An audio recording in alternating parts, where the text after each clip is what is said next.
चलिए बालक शुरू करते हैं।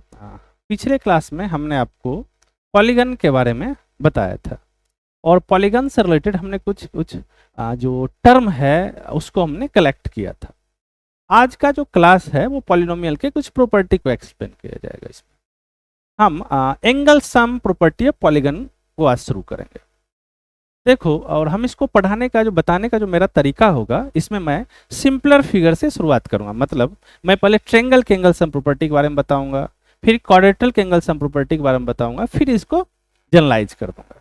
तो शुरुआत करते हैं angle sum property of triangle से। देखो ध्यान से, देखो बाबू, angle sum property of triangle, angle sum property of triangle, त्रिभुज का कोण योग गुण।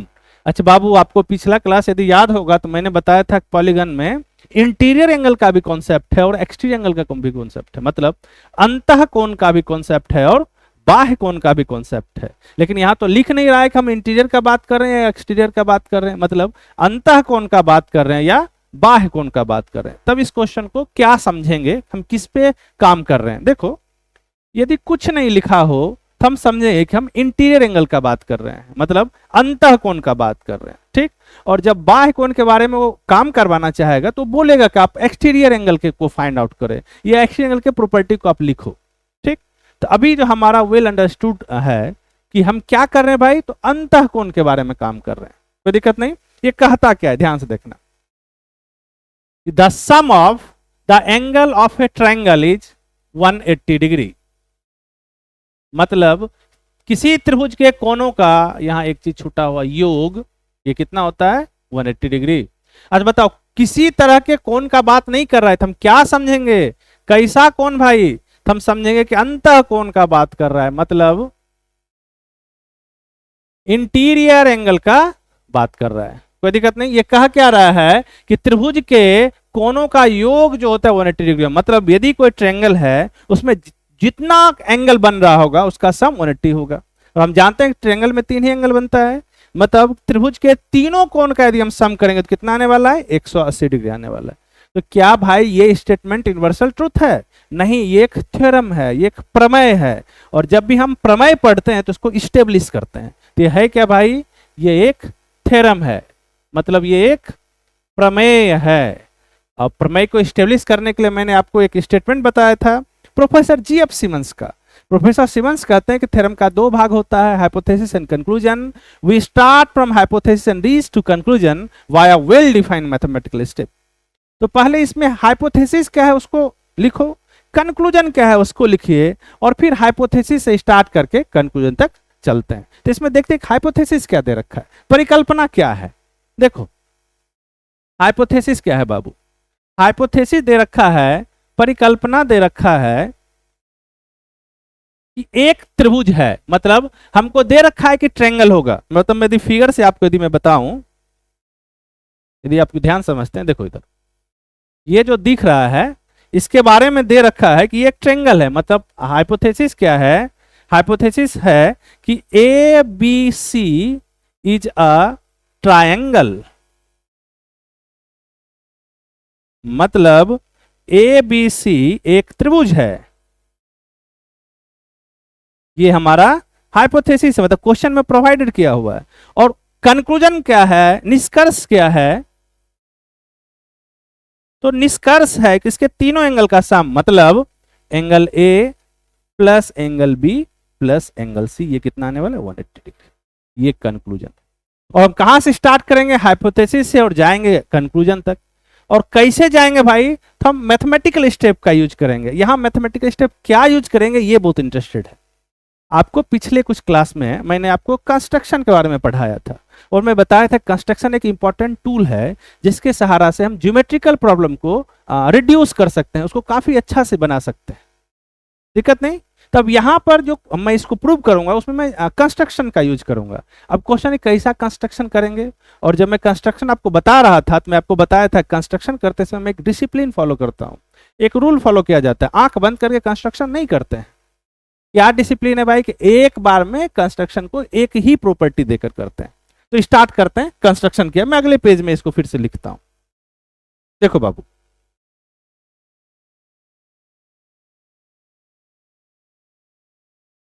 ये दे क्या रखा है कि ए बी सी एक ट्रायंगल है, तो हाइपोथेसिस लिख लेते हैं। हाइपोथेसिस क्या है भाई कि A B C is a triangle. कोई दिक्कत नहीं। अब हमको क्या प्रूव करना है, तो इसका तीनों का सम 180। अब यहाँ जो कंस्ट्रक्शन यूज करेंगे कैसा करेंगे, देखो हमने कंस्ट्रक्शन किया कि वर्टेक्स ए से पास करता हुआ हमने एक लाइन बनाया। कैसा लाइन, जो बेस बीसी के पैरेलल है। मतलब इसका नाम कुछ ई एफ दे देते हैं। मतलब हमने एक लाइन बनाया ई ए एफ। मैंने ए इसलिए लिखा ताकि पता चले कि ये लाइन ए से भी पास कर रहा है, ठीक ना। एक लाइन ई एफ बनाया कैसा, जो बीसी के पैरेलल है। अब कंडीशन है कि क्या मैं इस तरह का कंस्ट्रक्शन कर सकता हूं क्या, मतलब इस पॉइंट ए से पास करता हुआ एक लाइन ड्रॉ कर सकते हैं क्या जो बीसी के पैरेलल हो। तो बिल्कुल ड्रॉ कर सकते हैं भाई। कैसे, तो याद होगा आपको मैंने जॉन प्लेफेयर का एक एक्सियम बताया था। प्लेफेयर कहते हैं कि we can construct a line parallel to the given line passing through a given point. मतलब किसी भी एक पॉइंट से एक लाइन के समानांतर हम एक लाइन खींच सकते हैं। मतलब ये जो कंस्ट्रक्शन है ये वैलिड कंस्ट्रक्शन है, कोई दिक्कत नहीं। अब इस तरह के कंस्ट्रक्शन करने से बेनिफिट क्या हुआ, ध्यान से देखना कि अब ये दोनों लाइन पैरेलल है। यदि इस एंगल और इस एंगल के पोजीशन का यदि आप बात करते हैं तो यह अल्टरनेट इंटीरियर का पोजीशन है। और हम जानते हैं कि अल्टरनेट आपस में इक्वल होता है यदि लाइन पैरेलल है तो। मतलब ये बी है तो इसका भी मेजर बी हो जाएगा, और ये सी है तो इसका भी मेजर सी हो जाएगा। अब देखो फिगर कैसा बनते दिख रहा है, ए पर कुछ इस तरह का दिख रहा है। और आपको मैं बताया था जब मैं लाइन से एंगल पढ़ा रहा था कि किसी एक लाइन पर यदि बहुत सारा रे हो, इस तरह से जितना भी एंगल बनेगा सब का सम हम क्या कर देंगे, 180 डिग्री कर देंगे। यहां पर भी सेम कॉन्सेप्ट यूज करते हैं। देखो मतलब angle B plus angle A plus angle C, मतलब angle B plus angle A plus angle C कितना आ गया, ये 180 आ गया। देखो इसको थोड़ा अच्छा देखने के लिए मैं सीधा करके लिख लेता हूं। मतलब angle A plus angle B plus angle C. अब याद है यही तो हमको प्रूव करना था, मतलब थ्योरम प्रूव्ड हो गया। यही तो कंक्लूजन था। यदि आप पीछे देखे तो देखो यही तो लाना था। निष्कर्ष क्या था, तीनों का सम 180 डिग्री। मतलब ये कह क्या रहा है कि यदि आप हमको एक ट्रायंगल देते हो, आप हमको एक त्रिभुज देते हो, तो मैं आपको उसके तीनों एंगल का सम 180 करके दूंगा। दिक्कत नहीं। इसका यूज क्या है बाबू, कि कहीं पर भी तीन एंगल दे रखा है और ये कह रहा है कि वो एक ट्रायंगल का वर्टेक्स है, तो हम उसको क्या कर लेंगे, 180 कर लेंगे। कोई दिक्कत नहीं। अब दूसरा इसका यूज है कि यदि तीन एंगल दे रखा है, क्या उससे एक ट्रायंगल बनेगा। तो ट्रायंगल बनने के लिए पहला कंडीशन है कि तीनों एंगल का सम कितना होना चाहिए, 180 डिग्री। देखो मैं क्वेश्चन आपको करवाता हूं। मान लो कि एंगल ए दे रखा है 20, एंगल बी दे रखा है 40 और एंगल सी दे रखा है 80। क्या इससे ट्रायंगल बनेगा क्या, तो तीनों का सम करके देख लो। 20 प्लस 40 प्लस 80 कितना आएगा, 8 से 14 मतलब 140। तो क्या ये 180 के इक्वल है, बिल्कुल नहीं है। मतलब इस गिवन इंफॉर्मेशन से ट्रायंगल नहीं बनेगा। तो इसका एक यूज ये भी है कि गिवन एंगल का इंफॉर्मेशन है, उससे ट्रायंगल बनेगा या नहीं बनेगा, इसको मैं कंक्लूड कर सकता हूं। देखो बाबू इसका एग्जाम पॉइंट ऑफ व्यू से क्या होता है, तो इससे रिलेटेड कई क्वेश्चन पूछे जाते हैं, ठीक। और वो क्वेश्चन किस तरह का होता है, मैं ऑल पॉसिबल क्वेश्चन को मैं आपको आपके सामने डिस्कस कर देता हूं, कितना संभव क्वेश्चन हो सकता है। देखो पहला क्वेश्चन जो इससे डायरेक्ट पूछा जाता है एंगल सम प्रॉपर्टी से, वो होगा कि उसमें से किसी भी तीन में से दो एंगल का वैल्यू दे देगा और तीसरा आपसे पूछेगा। ये बहुत ही आसान क्वेश्चन होता है। और दूसरा इसमें कैसा क्वेश्चन होता है डायरेक्ट क्वेश्चन में से, कि आपको तीन एंगल में से तीनों एंगल का वैल्यू दिया रखे होगा, लेकिन उसका एग्जैक्ट वैल्यू नहीं देगा, उसको वेरिएबल के साथ रिलेट करके वैल्यू देगा और उस वेरिएबल का वैल्यू आपको फाइंड करने के लिए बोलेगा। दूसरा ये डायरेक्ट क्वेश्चन है। उसके बाद इनडायरेक्ट क्वेश्चन कई सारा आता है, तो मैं पहले डायरेक्ट क्वेश्चन के पार्ट को बताता हूं। देखो आप थोड़ा सा इस क्वेश्चन को देखिए तो कह रहा है कि in triangle ABC angle B का वैल्यू दे रखा है, एंगल सी का वैल्यू दे रखा है, एंगल ए का वैल्यू फाइंड आउट करना है। मतलब किसी भी ट्रायंगल का दो एंगल दे रखा है और तीसरा एंगल निकालना है। ध्यान से देखिए यदि आप, जैसे ए बी और सी एक ट्रायंगल दे रखा है, एक त्रिभुज दे रखा है बाबू। इसमें बी का जो मेजर है वो 76 दे रखा है, सी का जो मेजर है ये 48 दे रखा है। ए का वैल्यू निकालना, इसको हम एक्स मान लेते हैं। अब एंगल सम प्रॉपर्टी लगाते हैं, देखो x plus 76 plus 48 equal to 1। क्या किए बाबू हम एंगल सम, मतलब तीनों एंगल का angle A plus angle B plus angle C equal to कितना कर दिया 180 degree, angle sum property of triangle.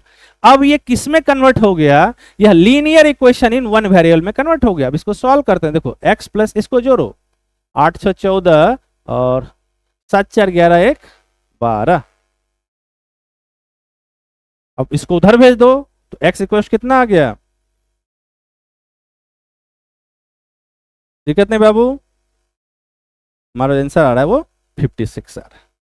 दिक्कत नहीं, ये इस एंगल सम प्रॉपर्टी का सबसे आसान सा और सबसे सिंपलर क्वेश्चन होता है। अब दूसरे क्वेश्चन पे चलते हैं, इसमें तीनों एंगल का तो वैल्यू गिवन होगा, लेकिन उसका वैल्यू एक वेरिएबल के से रिलेट करके गिवन होगा। देखो ये क्वेश्चन क्या कहता है, देखो बाबू यहाँ एक ट्रायंगल के तीनों कोण का मेजर दे रखा है, लेकिन क्या इंडिपेंडेंट दे रखा है, नहीं, हमको एक वेरिएबल x इंट्रोड्यूस किया। देखो यहाँ पर एक वेरिएबल x इंट्रोड्यूस किया हुआ।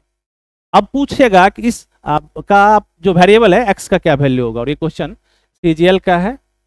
इसको देखिए थोड़ा सा, कुछ नहीं करना है भाई, तीनों एंगल को सम कर देंगे और हम 180 इक्वल कर देंगे, मतलब 8x minus 15 plus 6x minus 10 plus 6x minus 11 plus 4x minus 10, इसका मेजर कितना हो जाएगा 180 डिग्री। अब इसको जोड़ो, पहले वेरिएबल को जोड़ लेते हैं। देखो 18 हो गया 18x, और ये देखो 15 10 25 और 11 मतलब 36, इतना आ गया 180। देखो माइनस से तो जाके क्या हो जाएगा, प्लस हो जाएगा ना बाबू, 180 प्लस 36 जोड़ के क्या लिखेंगे 216, मतलब 18x का वैल्यू आ गया 216, x वैल्यू कितना आ जाएगा 30/18, मतलब आंसर हमारा जो आ रहा है वो 12 आ रहा है। तो x का वैल्यू कितना आ गया, देखो हमारा करेक्ट ऑप्शन 12। इसको एक बार देखिए आप ध्यान से, और बहुत ही आसान है, कुछ इसमें करना नहीं है, कोई युद्ध का बात ही नहीं है इसमें। मैं आगे चलता हूं दूसरे क्वेश्चन पे, आप इसको देख लिए होंगे। अब बाबू हम इसके इनडायरेक्ट क्वेश्चन पर चलते हैं, और इनडायरेक्ट क्वेश्चन कई तरह के कॉन्सेप्ट को जोड़कर बनाया जाता है। पहला जो क्वेश्चन होता है इनडायरेक्ट क्वेश्चन में, वो क्वेश्चन होता है रेशियो से रिलेटेड, ठीक। तो मैं इसको दो तरीका से मैं बताता हूं। पहले जो ट्रेडिशनल मेथड है उसको जरूर फॉलो करेंगे, ताकि हमारा अंडरस्टैंडिंग जो है वो डेवलप हो। ट्रेडिशनल मेथड को छोड़ना नहीं है। पहले मैं ट्रेडिशनल मेथड से करके बताता हूं, फिर मैं इसको करने का एक आसान सा मेथड दे दूंगा, जो आपका टाइम सेविंग मेथड होगा। मतलब क्वेश्चन को बनाना है तो 20 सेकंड में बना दो, 30 सेकंड में बना दो, इस टाइप का। तो पहले इसको ट्रेडिशनल मेथड से कहते हैं। देखो ये क्या कह रहा है कि एक ट्रायंगल, एक त्रिभुज है जिसमें एंगल ए, एंगल बी और एंगल सी का रेशियो दे रखा है। तो कोण का वैल्यू ज्ञात करें। देखो मैं एक ट्रायंगल बना लेता हूं बाबू, ये एक ट्रायंगल है और इसमें ए बी सी का वैल्यू दे रखा है। आपको याद होगा कि ट्रायंगल को जब रेशियो है, सॉरी ट्रायंगल का नहीं, जब रेशियो को हम ऑपरेट करते हैं तो हम एक कांस्टेंट यूज करते हैं। मतलब एंगल ए को हम लिख सकते हैं कि वो 4k के इक्वल है, एंगल बी को लिख सकते हैं ये 5k के इक्वल है, और एंगल सी को लिख सकते हैं ये सी है, 6 मत समझ लेना,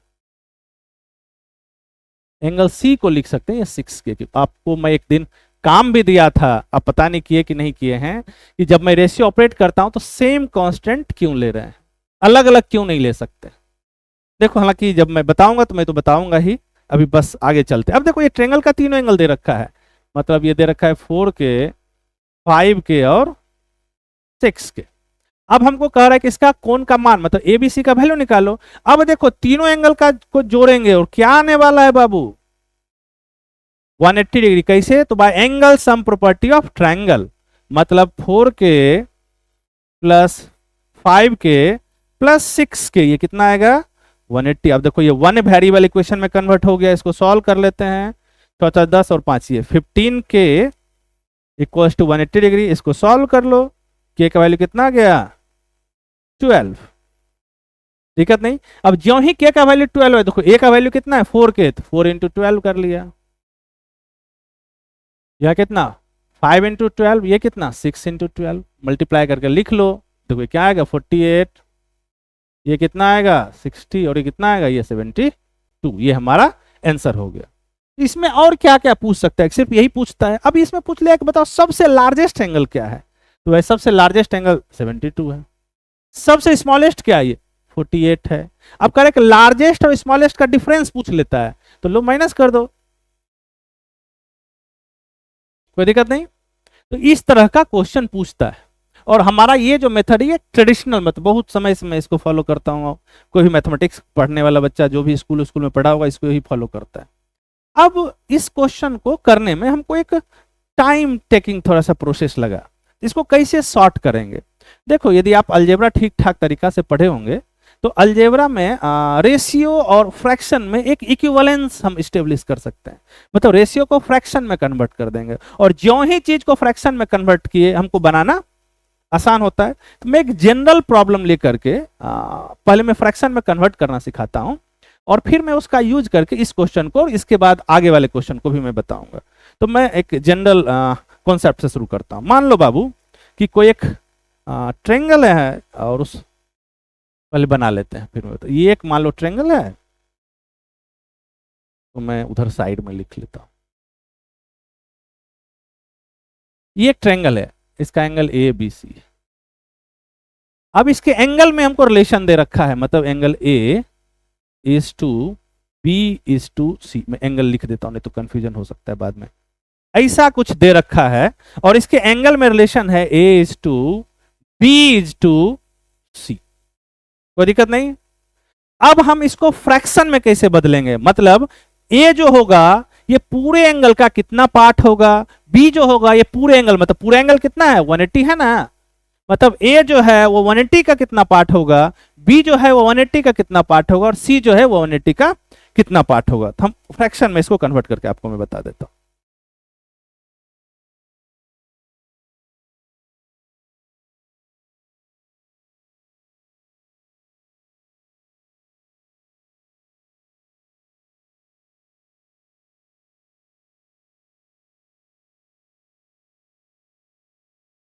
देखो ए को फ्रैक्शन में लिखना है तो कैसे लिखें, एंगल ए को, यदि हम एंगल ए को फ्रैक्शन में लिखना है तो हमको लिखेंगे ए बाई तीनों रेशियो को जोड़ दो, ए प्लस बी प्लस सी। यदि हमको एंगल बी को फ्रैक्शन में लिखना है तो हम लिखेंगे बी का जो पार्ट है, बी क्या है, बी के इक्विवेलेंट बी है, तो B bye A plus B plus सी। और सी एंगल सी को लिखना है तो क्या होगा, तो C by A plus B plus C. कोई दिक्कत नहीं बाबू। अब ये क्या रिप्रेजेंट करता है, ये रिप्रेजेंट करता है कि ये जो रेशियो का रिप्रेजेंटेशन हमने उसको फ्रैक्शन में कन्वर्ट कर दिया, और ये दोनों रिप्रेजेंटेशन इक्विवेलेंस है। अब इसको नहीं करके हम इस पर काम करेंगे। तो अब इसका मतलब ये कह क्या रहा है, ये कह रहा है ए जो एंगल है, ये जो एंगल ए है ये टोटल एंगल का इतना पार्ट है। अब एंगल बी जो है ये टोटल एंगल का इतना पार्ट है, और एंगल सी जो है ये टोटल एंगल का इतना पार्ट है। पार्ट का मतलब क्या, टोटल तो हमारा 180 है, यदि ए को निकालना है, कैलकुलेट करना है, तो क्या करेंगे 180 मल्टीप्लाई बाय दिस नंबर, मतलब मैं यहां छोटा में लिखता हूं 180 multiply by A plus B plus C, आसान ये हो गया। सिमिलरली बी के लिए तो यहां बी लिख दो, सी के लिए तो यहां सी लिख दो, मतलब ए को हटाते जाओ लिखते जाओ जिसको निकालना है। देखो ये निकालना कितना आसान है। एक तो इसका ये मेथड हुआ, मतलब ये एक इंफॉर्मेशन मिला इससे। दूसरा इंफॉर्मेशन बाबू, यदि आप फ्रैक्शन को ठीक से समझते हो, देखो कि ये एक ऐसा फ्रैक्शन है जिसका डिनोमिनेटर सेम है, जिसका डिनोमिनेटर सेम है ना। यदि डिनोमिनेटर सेम हो और हमको फ्रैक्शन में बड़ा छोटा डिसाइड करना है कि कौन फ्रैक्शन बड़ा है और कौन फ्रैक्शन छोटा है, तो जिसका न्यूमरेटर बड़ा वो नंबर बड़ा, और जिसका न्यूमरेटर छोटा वो नंबर छोटा। तो इसमें इसका यूज करके बड़ा छोटा एंगल भी बहुत आसानी से निकाल सकते हैं। मतलब जिसके लिए एबीसी में जो बड़ा होगा वही इसका पार्ट भी बड़ा होने वाला है, कोई दिक्कत नहीं। तीसरा क्वेश्चन होता है बड़ा माइनस छोटा करो, तो जो बड़ा है उसको लिख लो, जो छोटा है उसको लिख लो, दोनों को माइनस कर लो। और डिनोमिनेटर सेम है तो माइनस होने के लिए क्या, सिर्फ ऊपर में माइनस कर लेंगे। तो मैं इसका यूज करके बारी बारी से इंफॉर्मेशन कलेक्ट करता हूं, और जो पीछे का क्वेश्चन है उसको भी मैं इसी की मदद से आपको बना के दिखाता हूं। जैसे ये क्वेश्चन है, थोड़ा सा इसको इरेज कर लेते हैं। देखना इतना कैलकुलेशन करना ही नहीं पड़ेगा, बिल्कुल ये 20-30 सेकंड का क्वेश्चन हो जाता है। तो मैं तो पहले आपको कुछ समझाने के लिए थोड़ा लिखूंगा, और आपको जब समझ में आ जाएगा तो आप इस क्वेश्चन को बिल्कुल 20 सेकंड में कन्वर्ट कर लोगे। देखो बाबू कहा क्या रहा है, कह रहा है कि एक ट्रायंगल है, इसका एंगल का रेशियो दे रखा है। कैसा रेशियो? This this this. हम इसको कन्वर्ट कर लो सीधे, ए बी और सी। ए क्या होगा भाई? तो 4/4 + 5 + 6। इतना पार्ट किसका? ऑफ 180, तो 180 से मल्टीप्लाई कर लो, कोई दिक्कत नहीं। बी निकालना है तो 5/4 + 5 + 6 इंटू 180 डिग्री, बी का एंगल निकल गया। ये क्या है? ये तो हम इसको पार्ट में कन्वर्ट कर लिए, कोई दिक्कत नहीं। ये पार्ट में कन्वर्ट किया, अब ए का वैल्यू निकालना है, सीधे 180 से मल्टीप्लाई कर लिए, कोई दिक्कत नहीं। और सी निकालना है तो 6/4 + 5 + 6। ये क्या निकाले? पार्ट निकाले। अब एंगल निकालना है तो 180 से मल्टीप्लाई कर लो। अब इसको सॉल्व करना तो काफी आसान है। देखो ये क्या आ गया? 4/15 इंटू 180, 5/15 इंटू 180 डिग्री और 6/15 इंटू 180 डिग्री। अब इसको सॉल्व करो, देखो कितना आ रहा है। दिक्कत नहीं बाबू, देखो 12×4 48, 12×5 60 और 12×6 72, आसानी से आंसर। पहले क्या ये निकाले? ये पार्ट निकाल लिया, ये पार्ट है, और एंगल निकालने के लिए इतना से मल्टीप्लाई कर दी। दिक्कत नहीं बाबू, तो हमने पार्ट निकाला और फिर एंगल निकालने के लिए multiply by total angle of a triangle. आपको समझ में आ रहा होगा। यदि इसी क्वेश्चन में बच्चा यदि पूछ ले आपको ग्रेटेस्ट एंगल बताना है, तो मैं अभी तुरंत पीछे बताया था, देखो इस फॉर्म में कन्वर्ट हुआ। अब जिसका न्यूमरेटर बड़ा, मतलब जिसका ये वैल्यू बड़ा होगा वही सबसे बड़ा एंगल होगा। देखो इसमें यदि हमको सबसे बड़ा एंगल निकालना है तो आपको पता होगा कि इसके क्रॉसपॉन्डिंग जो एंगल मिलेगा वो सबसे बड़ा मिलेगा, मतलब 6 के क्रॉसपॉन्डिंग जो एंगल मिलेगा वो सबसे बड़ा मिलेगा। मैं इसको इरेज कर लेता हूं, फिर मैं इसको बताता हूं।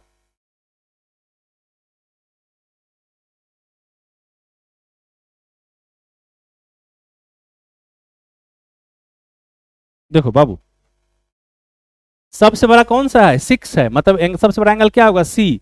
और एंगल सी का मेजर क्या होगा भाई?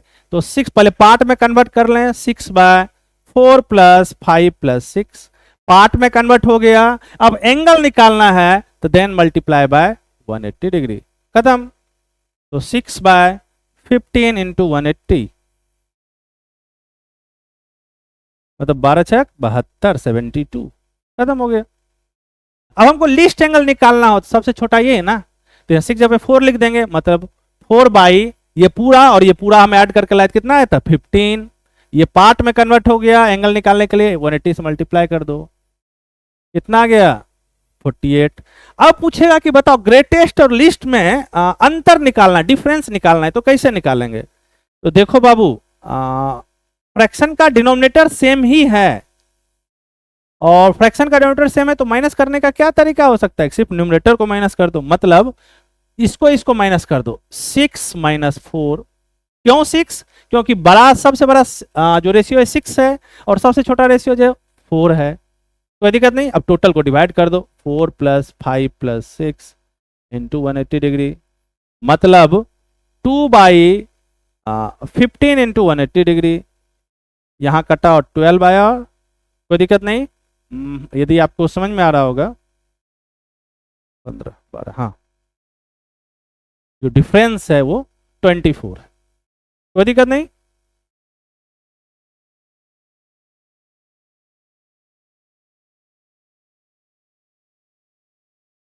आगे बढ़े इस क्वेश्चन से। आपको इसमें जो भी इंफॉर्मेशन था वो आपको शायद सारा इंफॉर्मेशन मिला होगा। इसमें इतना ही क्वेश्चन पूछा जा सकता है। अब आगे बढ़ते हैं और दूसरे क्वेश्चन पर चलते हैं। अच्छा ये आप समझ रहे हैं ना कि मैं इसको क्यों माइनस कर दिया सीधा सीधा? क्योंकि ग्रेटेस्ट और लिस्ट हमारा जो फ्रैक्शन का डिजाइन है देखो ऐसा है, क्यों सबका डिनोमिनेटर सेम है तो न्यूमरेटर सिर्फ माइनस हो जाएगा। मतलब मान लो बड़ा ए है और छोटा सी है, तो a/a + b + c minus c/a + b + c, और तो क्या हो जाएगा? a - c/a + b + c। हमने इसको सीधे उठा के लिख दिया, दिक्कत नहीं बाबू। आगे बढ़ते हैं और दूसरे क्वेश्चन पे चलते हैं। देखो ये क्वेश्चन जो है ये CGL का क्वेश्चन है। कहता है किसी भी त्रिभुज के कोण का जो रेशियो दे रखा है, अनुपात दे रखा है, इसे सबसे छोटे कोण का मान ज्ञात कीजिए। सबसे छोटा कोण सबसे छोटा रेशियो के कॉरस्पॉन्डिंग आएगा, तो क्या होगा भाई 2 बाई टोटल पार्ट पर निकाल लेते हैं, 2 + 3 + 4 इंटू 180 डिग्री। एक लाइन में आंसर है।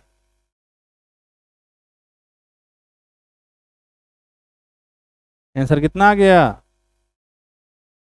40 डिग्री। सबसे छोटा एंगल कितना आ गया? एक लाइन में 40।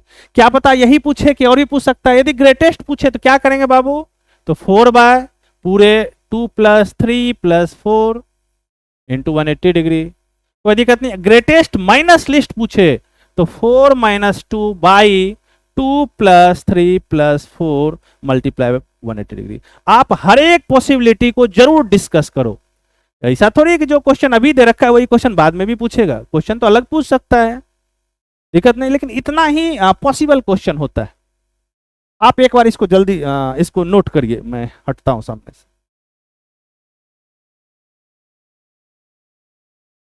देखो बाबू, मैं अब इससे रिलेटेड कुछ दूसरे क्वेश्चन पे चलता हूं। मैं समझ रहा हूं कि आप इसके बारे में पूरा समझ रहे होंगे। और इसमें जो मेन टेक्निक हमने यूज किया कि हम इसको कन्वर्ट कर लिए फ्रैक्शन में। देखो ये है, हाँ, हमने कन्वर्ट कर लिया फ्रैक्शन में। जो ही फ्रैक्शन में कन्वर्ट कर लिया तो क्वेश्चन करना काफी आसान हो गया। अगले क्वेश्चन पर चलते हैं और इसको देखिए आप। एक क्वेश्चन और है, आखिर कई क्वेश्चन इससे पूछा जाता है रेशियो से रिलेटेड। हाँ, ये क्वेश्चन, इस क्वेश्चन को पढ़िए। और करने से पहले मैं यहां पे एक नया चीज आपको मिल रहा होगा, रेडियन। देखो रेडियन क्या है, इस क्वेश्चन को बाद में करना, पहले इसको समझ लो। ये इसका क्या मतलब है? देखो बाबू, एंगल को ना हम दो तरह से मेजर करते हैं, कई मेजरमेंट है, मिनट सेकंड में भी है। एक जो यहाँ लिखा हुआ है वो एक रेडियन मेजर है, ठीक। और हम रेडियन को अभी तक जो कैलकुलेट कर रहे थे, एंगल में कैलकुलेट कर रहे थे। हमारे पास रेडियन और जो डिग्री है, उस दोनों में एक इक्विवेलेंस है। हम एक प्रोपेट जो एक सुटेबल फॉर्मूला यूज करके रेडियन को डिग्री में कन्वर्ट कर सकते हैं और डिग्री को रेडियन में कन्वर्ट कर सकते हैं। देखो हमारे पास जो हम जो फॉर्मूला यूज करेंगे वो क्या होता है, वो कहता है कि पाई रेडियन का जो मेजर होगा ये 180 डिग्री होने वाला है। यदि हमको रेडियन को डिग्री में कन्वर्ट करना है तो 1 रेडियन कितना हो जाएगा? 180/पाई। मतलब यदि आपको रेडियन में दे रखा है, आपको डिग्री में कन्वर्ट करना है, तो क्या करिएगा? 180/पाई से मल्टीप्लाई कर देना है। यदि आपको डिग्री में दे रखा है और रेडियन में कन्वर्ट करना है तो हम यूज करेंगे 180 degree equals to pi radian. तो 1 डिग्री का कितना वैल्यू हो जाएगा? पाई/180 रेडियन। अभी इसी में हम इसी का यूज करेंगे। मतलब हमारे पास एंगल जो है वो डिग्री में दिया होगा और हम उसको रेडियन में कन्वर्ट करेंगे। कोई दिक्कत नहीं बाबू। जैसे कि मैं इस पर एक दो क्वेश्चन प्रैक्टिस करवा देता हूं। जैसे 30 डिग्री को रेडियन में कन्वर्ट करना है तो क्या करेंगे? 30 इंटू पाई/180। मेरा आंसर हो गया पाई/6 रेडियन। हमको 90 डिग्री को कन्वर्ट करना है तो 90 इंटू पाई/180 डिग्री। मतलब क्या हो गया बच्चा? ये हो गया पाई/2 डिग्री, पाई/2 रेडियन। इधर देखो, यदि 60 को कन्वर्ट करना है तो क्या करेंगे? बस आसान सा तो ये मेथड मल्टीप्लाई करते जाओ, मतलब पाई/3 रेडियन। अब हमको पता चल रहा है कि आपको डिग्री को रेडियन में कन्वर्ट करने के लिए समझ में आ रहा होगा। और सिंपल मेथड है कि अब इसको मल्टीप्लाई कर दो। डिग्री और रेडियन दोनों एंगल का एक मेजरमेंट है, और जब दोनों का यूज करके एक ही चीज को मेजर करेंगे तो हमारे पास दोनों में इक्विवेलेंस तो होगा। दोनों को इक्विवेलेंस एस्टेब्लिश करने के लिए हमको एक रिलेशन तो होगा, और यही एक रिलेशन है जो दोनों में इक्विवेलेंस एस्टेब्लिश करता है। मैं अब इस टॉपिक को थोड़ा सा और आगे बढ़ाता हूं, और रेशियो से रिलेटेड जो एक और बहुत ही अच्छा क्वेश्चन बनता है वो मैं करवाता हूं। पीछे हमने रेशियो से जो क्वेश्चन बनता है, मतलब greatest angle, list angle, greatest minus list, इसका कॉन्सेप्ट मैंने आपको बताया। दूसरा क्वेश्चन जो देखो सीजीएल का है, और थोड़ा ध्यान देना है। मतलब ये है क्या कि एंगल के बारे में तो पूछ रहा है भाई, लेकिन डायरेक्ट नहीं पूछ रहा है, कुछ इसके एंगल को डिस्टर्ब किया है फिर पूछ रहा है। तो इसको पढ़ो ध्यान से। कहता है कि by decreasing 70 degree from each angle of a triangle the ratio of their angle is this. तब इसका रेडियन मेजर निकालना है। किसका भाई? तो ग्रेटेस्ट एंगल का। फिर से पढ़ो, एक त्रिभुज के प्रत्येक कोण से 17 घटाने पर उनके कोणों का जो अनुपात है 3:4:7 है। अब सबसे बड़ा कोण को रेडियन में निकालना है। अब देखो बाबू, रेशियो तो है लेकिन डायरेक्ट नहीं है। इस एंगल को 17 से घटाया है और घटाने के बाद फिर से रेशियो दिया है। तो देखो इधर मैं एक फिगर बनाता हूं, इस क्वेश्चन को मैं करता हूं। पहले मैं जो ट्रेडिशनल मेथड है उससे बनाता हूं, फिर मैं इसका एक आसान सा मेथड बताऊंगा जिससे आपको करना काफी आसान हो जाएगा। देखो ये क्या कहता है, मान लो कि एक ट्रायंगल है एबीसी, इसका एंगल का मेजर एबीसी है। अब जो एंगल का मेजर है ये ए बी सी, इसका रेशियो नहीं दिया है, इसको 17 से घटाया है फिर रेशियो दिया, मतलब a - 17 b - 17 और c - 7 ये घटाया। अब इसका रेशियो दे रखा है, कितना दिया है तो दिस इज टू दिस, ये दिया है 3:4:7। कोई दिक्कत नहीं। और ज्यों ही बाबू यह एक ट्रायंगल है तो इसको तीनों एंगल, इसके तीनों एंगल को जोड़ेंगे, angle A plus angle B plus angle C, हमको क्या मिलने वाला है 180 डिग्री मिलेगा। ठीक, अब इस इंफॉर्मेशन का यूज करके इसको सॉल्व करते हैं। देखो a - 17 का वैल्यू कितना दे रखा है 3k, रेशियो ऑपरेट कर लिए। b - 17 का वैल्यू कितना दे रखा है 4k और c - 17 का वैल्यू कितना दे रखा है 7k। अब क्या करेंगे, इस तीनों को जोड़ लो तो हमारे पास कितना आ जाएगा, देखो a - 17 plus angle b - 17 plus angle c - 17, इसका कितना वैल्यू आ जाएगा 3k plus 4k plus 7k। कोई दिक्कत नहीं। इसको मैं इधर लिखता हूं, थोड़ा मैं पहले इसको इरेज कर लेता हूं।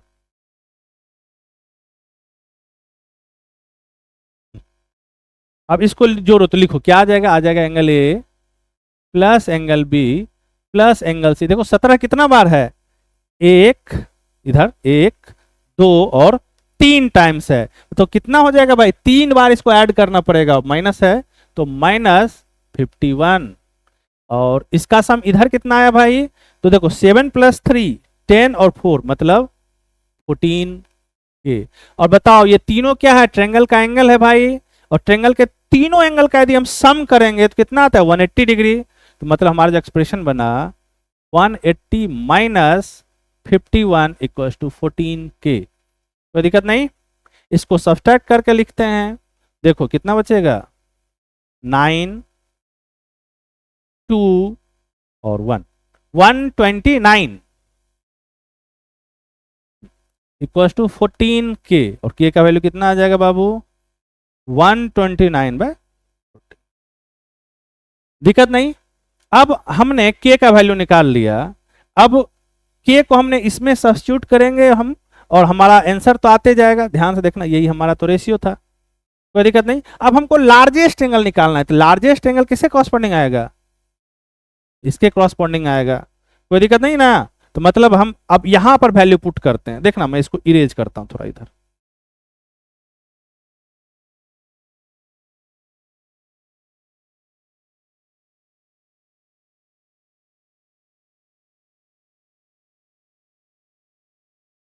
देखो बाबू क्या आया, एंगल C - 17 = 7k। मैंने ये क्यों चुना, क्योंकि इसका रेशियो बड़ा है और जो रेशियो बड़ा होगा उसी का कॉरस्पॉन्डिंग एंगल तो बड़ा आने वाला है। तो एंगल C - 17 = 7 × 129/14। तो ये 2 जा कैंसिल हो गया और इसको उधर भेज दो, एंगल C = 129/2 + 17। दिक्कत नहीं। अब इसको ऐड करके लिख लेते हैं। देखो ध्यान से, 2 एलसीएम हो जाएगा और ये कितना आ गया 129 + 34 13 169/2 इतना डिग्री। अभी तुरंत बताएं कि डिग्री को रेडियन में कन्वर्ट करने के लिए क्या करेंगे भाई, देन मल्टीप्लाई बाय, बोलो जल्दी, π/180 डिग्री। कोई दिक्कत नहीं। तो ये कितना आ गया 163/360π। देख लो इसमें कौन सा आंसर है। ये तो मेथड जो है ये ट्रेडिशनल मेथड है, ठीक ना। यदि हम इसको थोड़ा सा आसान करना होगा तो इसको कैसे करेंगे, इसमें क्या क्या हम टेक्निक यूज करेंगे। आप यदि रेशियो का कॉन्सेप्ट यदि आपको याद होगा तो आप ध्यान से देखिए, यहां जो रेशियो दे रखा है वो डायरेक्ट नहीं दे रखा है, 17 से घटाने के बाद दे रखा है।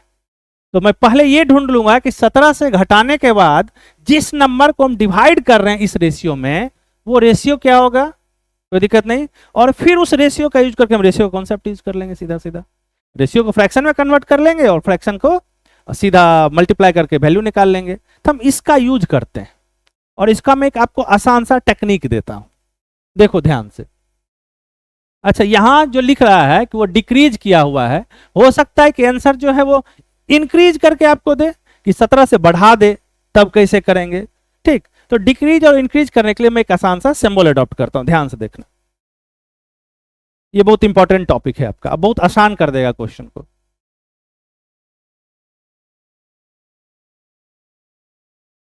ये एक ट्रायंगल है बाबू आपका,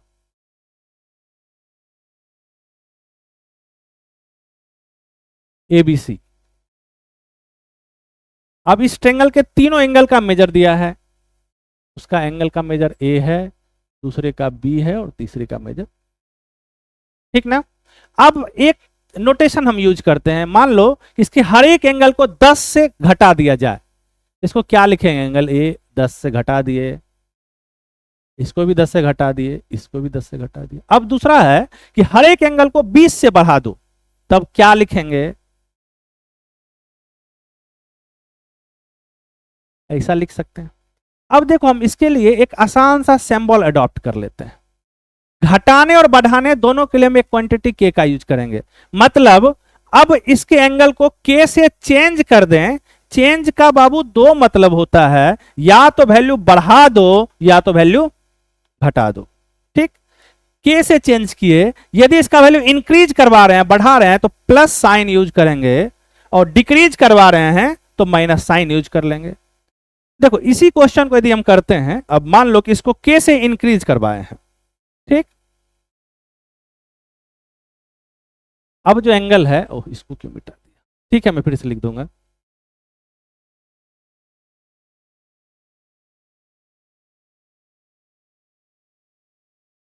देखो बाबू, इसको लिखते हैं कि 10 से माइनस किया है इससे, ताकि आपको समझना और इक्विवेलेंस जो स्टेब्लिश करेंगे उसमें आसान होगा। इसमें 20 ऐड किए थे शायद।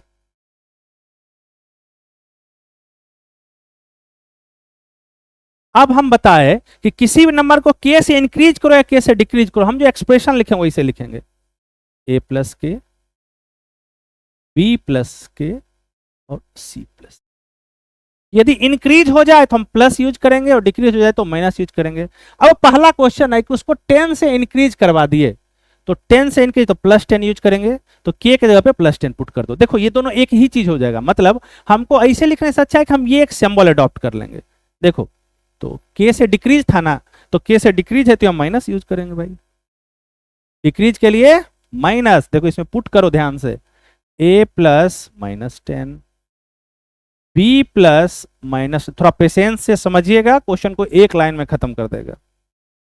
यदि इसको सॉल्व करो तो देखो वही लौट के आ रहा है ना, और सी वाले को मैं यहां लिख देता, देखो वही लौट के आया, यही लौट के आ गया। मतलब और यदि इंक्रीज करवाएं तो प्लस यूज कर लेंगे, देखो यहां ऊपर लिख देता हूं, मान लो कि 20 से इंक्रीज करवाए तो प्लस 20, देखो क्या लिखेंगे, ए प्लस 20 के जब 20 पुट कर दिया, बी प्लस 20 और सी प्लस 20। मतलब देखो इंक्रीज करवाए तो ये आ गया, डिक्रीज करवाए तो ये आया ना, दोनों में इक्विवेलेंस आ गया। मतलब अब हमको किसी एंगल के क्वांटिटी को के से चेंज करवाएंगे तो हम एक ऐसा एक्सप्रेशन यूज करेंगे, और यदि चेंज में इंक्रीज करवा रहा है तो हम प्लस सिंबल यूज कर लेंगे, और डिक्रीज करवाए तो माइनस के यूज कर लेंगे। जो वैल्यू है, जैसे 10 से इंक्रीज करवा रहा है तो प्लस 10 कर लिया, और 10 से डिक्रीज करवा रहा है तो माइनस 10 यूज कर लिया। ये आपको थोड़ा सा क्वेश्चन आसान करने में मदद करेगा। अब ये जो क्वेश्चन है कि के से चेंज किया, तो चेंज करने के बाद जो हमारा क्वांटिटी बनेगा ये कुछ ऐसा बनेगा, कोई दिक्कत नहीं। अब चेंज करने के बाद इसको रेशियो में डिवाइड कर रहे हैं, तो मैं अगला पेज बताता हूं। अब जो एक ट्रायंगल था हमारा एबीसी,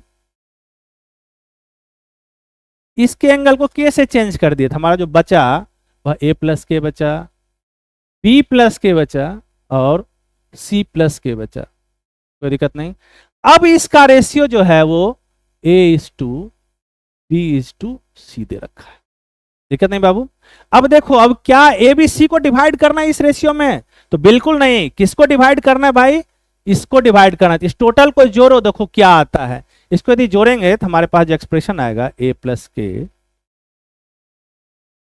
B+K और C, कोई दिक्कत नहीं। और A+B+C मिला दो, कितना आ जाएगा? 180 + 3K आ गया। अब इसको डिवाइड करना है किस रेशियो में? तो इसमें, कोई दिक्कत नहीं। तो फ्रैक्शन क्या होगा भाई? मान लो कि यदि हमको C निकालना है तो C कैसे निकलेगा? तो C बाई, इसको पहले फ्रैक्शन में कन्वर्ट करो, A+B+C मल्टीप्लाई बाय 180 + 3K। तो ये क्या निकल गया? ये पूरा निकल गया। यदि डिक्रीज करने के बाद हमको एंगल C निकालना है तो क्या करेंगे? तो ये किसका एक्सप्रेशन? AC + K का है ना। तो C निकालना है तो K उधर भेज देते हैं, मतलब C by A+B+C into 180 + 3K - K। ये बहुत ही इंटरेस्टेड एक्सप्रेशन आया है, कोई दिक्कत नहीं। अब कैसे है, मैंने इसको डिराइव कर दिया। अब मैं आपको स्टेप बताता हूं कि इस तरह क्वेश्चन को कैसे आप सॉल्व करोगे, कोई दिक्कत नहीं। देखो, मैं यहीं पर एक बता देता हूं, फिर मैं इस क्वेश्चन को डिस्कस कर लूंगा। अब देखो, ये ट्रायंगल है, इसको स्टेप बाय स्टेप समझना है बाबू, ध्यान से। ABC, अब इसके एंगल को किससे चेंज कर दिए? K से चेंज कर दिए हैं, कोई दिक्कत नहीं। तो चेंज करने के बाद जो हमारा एंगल आएगा वो कितना आएगा? तो हम जो डिवाइड करेंगे वो पहला स्टेप K से चेंज किए हैं, तो पहला स्टेप क्या होगा? 180 + 3K। क्योंकि भाई अभी तुरंत बताएं कि सारे एंगल में, देखो ध्यान से इधर, हाँ इधर इस वाले पार्ट में K ऐड करने के बाद जो हमारा टोटल बना वो बना क्या? 180 + 3K। मतलब अब जो हम जो यहां यूज कर रहे हैं, किसका पार्टीशन करेंगे? 180 का नहीं, 180 + 3K का, कोई दिक्कत नहीं। अब हमको यदि मान लो कि B निकालना है और ABC का जो इन चेंज करने के बाद का जो रेशियो है, चेंज करने के बाद का रेशियो B/C, तो C निकालना है तो क्या करेंगे? यहाँ C बाई A+B+C। अगला स्टेप में इससे मल्टीप्लाई कर निकाल लिए। उसके बाद तीसरा स्टेप क्या करेंगे भाई? तो K को माइनस कर देंगे, कोई दिक्कत नहीं। तो ये हमारा एक इंपीरिकल फॉर्मूला हो गया क्वेश्चन को एक लाइन में खत्म करने का, दिक्कत नहीं। यदि डिक्रीज करवाए तो K का वैल्यू माइनस ले लेंगे और इंक्रीज करवाए तो K का वैल्यू प्लस। अब ये जो फॉर्मूला बहुत ही स्ट्रांग फॉर्मूला है, इसका यूज करके पीछे का क्वेश्चन करते हैं मुश्किल से 1-8 सेकंड में क्वेश्चन, 1-8 सेकंड में नहीं तो विद इन 30 सेकंड क्वेश्चन को किया जा सकता है। देखो इसको मैं करके दिखाता हूं। पहले K निकालिए, K क्या है?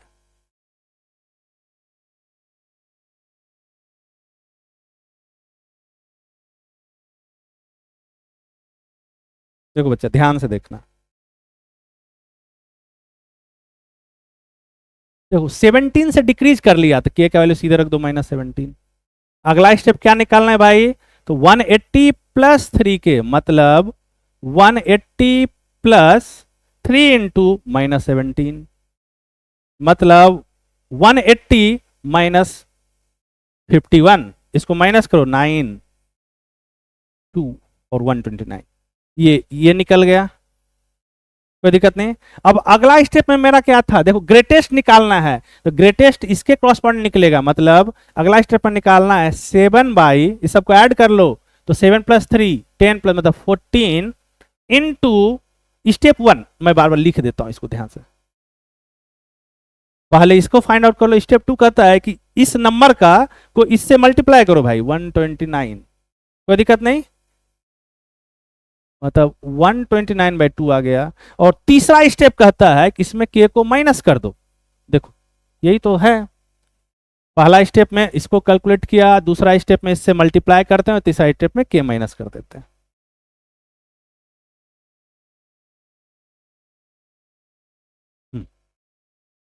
K माइनस कर दो, और K का वैल्यू क्या है? 17, नहीं K का वैल्यू -17 रखेंगे तो क्या हो गया? देखो 129/2 माइनस ऑफ -17 तो +17 हो गया भाई। मैं इसको इधर सॉल्व कर देता हूं, ध्यान से देखना। 129 + 34/2, कोई दिक्कत नहीं। देखो क्या हो गया? इतना डिग्री आया, इसको रेडियन में कन्वर्ट करने के लिए ये देखो कैलकुलेशन को कितना शॉर्ट कर दिया, रेडियन में कन्वर्ट करने के पाई बाय 180 तो 360 160 आंसर। मैं इसका स्टेप लिख देता हूं, हो सकता है आप थोड़ा सा मिक्स कर लो क्वेश्चन को, इसलिए मैं इसका स्टेप लिख देता हूं। पहला स्टेप है स्टेप 1 कि आप इसको फाइंड आउट करो 180 प्लस 3 के। क्यों इसको फाइंड आउट कर रहे हैं, तो ये टोटल आप जितना बना उसको फाइंड आउट कर लिए। स्टेप 2 में जो है आप जिस एंगल को निकालना है, ग्रेटेस्ट लिस्ट जो दिख रखा है वो तो पता चल जाएगा, उससे मान लो कि ऊपर में जो एबीसी है, मान लो सी वाला निकालना है, ए वाला निकालना है, तो A by A plus B plus C and then multiply by, कोई दिक्कत नहीं। ये पार्ट निकला, अब सी को निकालना है। अब ये सी, यहां सी नहीं निकलता, यहां सी प्लस मतलब चेंज किया हुआ एंगल निकलता है। और सी निकालने के लिए स्टेप 3 में क्या करेंगे बाबू, तो इसमें के को माइनस कर दो। ये 3 स्टेप है, स्टेप बाय स्टेप इसको फॉलो करोगे तो ये बहुत ही डिफिकल्ट क्वेश्चन को एक लाइन में खत्म कर देगा, कोई दिक्कत नहीं। इसी 3 स्टेप का यूज करके मैं इस एक क्वेश्चन को करके मैं दिखाता हूं। यही इसी क्वेश्चन में देखना बाबू, जो क्वेश्चन अभी है इसमें 17 से डिक्रीज करवाया है, देखना साइन लेना है जरूर। मैंने -17 लिया है, क्यों भाई, क्योंकि डिक्रीज करवाया है। अब क्वेश्चन यदि हो सकता है कि 17 से इंक्रीज करवा दे, तो के का वैल्यू क्या ले लेंगे, +17, और फिर एंगल का वैल्यू निकालना है। मतलब 17 से इंक्रीज करवाने के बाद रेशियो इतना हो जाता है, तब इसका मेजर निकालो और रेडियन में कन्वर्ट कर दो। तो मैं इसको करके दिखाता हूं इस स्टेप का यूज करके। स्टेप 1 के का वैल्यू कितना है भाई, +17, क्यों, क्योंकि 17 से इंक्रीज करवाए। पहला स्टेप में क्या निकालेंगे, 180 प्लस 3 इंटू 17, कोई दिक्कत नहीं। मतलब 180 प्लस दिस 51, तो 1 8 5 13, ये 231 पहला, इसमें कोई दिक्कत नहीं। अब हमको देखो निकालना है ग्रेटेस्ट, निकालना है। तो ग्रेटेस्ट ये है और हमारा 3 to 4 to 7 है। तो मेरा अगला जो काम होगा वो होगा 7 बाई 3 to 4 to 7 था ना, तो 3 + 4 + 7 इंटू 231। इसको सॉल्व करो, देखो 7 बाय क्या आ जाएगा 14, मतलब ये 1/2 इंटू कितना 231, मतलब यहाँ कितना गया 231/2। अब फाइनल आंसर हमको निकालने के लिए क्या करेंगे, इसको के से माइनस कर देंगे।